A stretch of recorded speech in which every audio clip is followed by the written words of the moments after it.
Cik dabiski ir dabas kosmētika?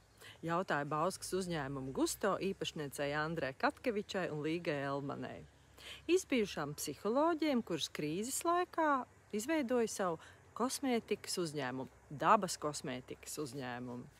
Viņi saka, ka šodien nav vairs jābrien pa pļavām vai jālien ceriņu krūmā pēc ziediem vai jādodas uz mežu pēc augiem. Tāpēc, ka ir ražotāji un izplatītāji, kas piegādā izēvielas. Atliek tikai salikt kopā labā produktā. Nu, skatīsimies, kā viņām tas izdodas. Šeit topjā mūsu skaistā iedeguma eļļiņa. Šobrīd pievienoju meža rozīšu eļļu. Bet tas jau kas ir, kam jūs pievienojat? Kas tas ir? Tur ir frakcionētā koksrieksta eļļiņa un burkānu eļļiņa. Nu jā, to jau var redzēt pēc brīnišķīgās krāsas. Jā. Kas notiks šeit tālāk? Šeit tiks pievienota buriti eļļa. Oho, tāda gan nav Tā ir dzirdēta. Brazīlijā. Brazīlijas tāds lepnums, kā mēs lepojamies ar saviem smilcēkšķiem. Viņiem ir Un šī ir smilcēkšķeļa, redziet. Un šeit tagad tiks pievienot šis skaistais mirdzumiņš, šī vizla. Tā ir vizla. Kad runā par vizlu, tad man granīts nāk prātā. Bet šī ir skaista vizla. Sveķīši, kas nodrošina tādu aizsardzību, lai eļļiņa labāk turētos pie miesas klāt. Un kas ir par sveķiem? Tā salkoka. Vai dieniņa? Tas ir atkal no... Tas atkal izklausās kaut kas eksotisks. Kāš ar vienu acu skatos uz svariem un ar otru leju. Notiek tāda ļoti smalka pārvietošana uz siltā ūdens peldi. Ahā! Tas jau ir kaut kas no kulinārijas. Kaut kas no kulinārijas, tā. Un kas tagad notiek? Tagad viss šīs tādā maigā siltumiņā, viss šīs eļļas labi sadzīvosies kopā ar šo vasku, ar mirdzumiņu. Kam ir jānotiek vienkārši interesi?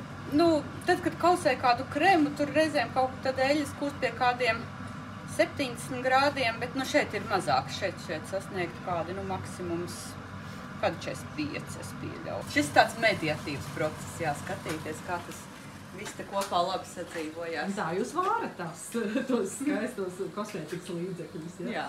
Kas te tagad notiek? Darba process. Mašķēti, līdziet rokkremi. Aha, un savukārt kolēģi. Tiek aplīmēti. Un kas tas ir? Ko produktu? Upeņu roku krēmi. Nu upeņu roku krēms. Kas to būtu domājis? Upeņas var arī roku krēmā iestrādāt. Šeit ir sasvērts viens mūsu roku krēms, un ja cilvēks tā kā nezin, kā izskatās krēms pirms un no kā vispār sastāv krēms, tad te var redzēt. Tas ir ūdens, kuram ir pievienots dabisks konservants, un otrā pļodiņā tur ir šī krēma eļļu fāze, kā saucamā eļļu sadaļa. Šīs viesas, kakao viesas, saldo mandeļu eļļa, koksriekstu eļļa, bišu vasks un emulgators, kas arī ir dabisks izcelsmes. Šīs abas bļodas ir jāuzsilda ūdens peldē un jāsajauc kopā. Un tad jāsajauc kā jūs kopā. Bet tas jau būs tāds garāks process. Ar blenderi vai mikseri, kā jūs to darat? Ar tādu rokas, ar mīlestību. Viņš tiek samaisīts ar mīlestību. Tātad roku darbs, pamatīgs. Jā, mums ir roku darbs. Vismīlētākais ir liepziedu rokkrēms, tas šeit tiek varīts visbiežāk šajā virtuvītē. Vai mango rokkrēms, tad pievienot ar vēl vienu eļļiņu klāt, vai upeņu rokkrēms, vai persika rokkrēms, vai apelsīnu šokolāde. Tad es zinu, ka jums ir arī tāds vīriešu roku krēms. Jā, vīriešu rokkrēmā ir viena tāda ļoti vēl labas pāris citas eļļiņas klāt, tur būs cits sastāviņš. Un tad tiek pievienots jau atsevišķam krēmam bisabalols. Kas tas ir? Bisabalols tā ir kumelīte, kas ir aktīvā viela, kas dabiski atrodas kumelītēs, bet viņu var iegūt arī tā atsevišķi, lai varētu pievienot. Nav nekāds brāzījums. Lai mums nav visi lielie kumelīši kalni, jāliek, tad mēs... Jā, un galvenais, ka tā kumelīti mēs zinām un kumelīti mēs pazīstam. Un tā pazīstam, un tā ir lieliski. Nu, tad var teikt, ka dabiska kosmētika. Jā, un dabiska kosmētika ir ļoti efektīva. Bet tad ir jautājums arī, vai jūs varat ar savu dabisko kosmētiku efektivitātes, es domāju, iedarbības ziņā sacensties ar visiem šiem lielo zīmolu brīnumiem. Par to viennozīmīgi, protams, ka mēs varam. Ir arī daudz dažādas aktīvās sadaļas, ko var pieminēt, dažādi ekstrakti, kuri patiesībā strādā fantastiski. Hialurons skābi, ko ļoti daudz cilvēki pazīst, kas ir lielisks ādas mitrinātājs, viņi palīdz tam mitrumiņam pieturēties. Es saprotu, maisīšana ir pārņēmusi Līga. To es māku, jā.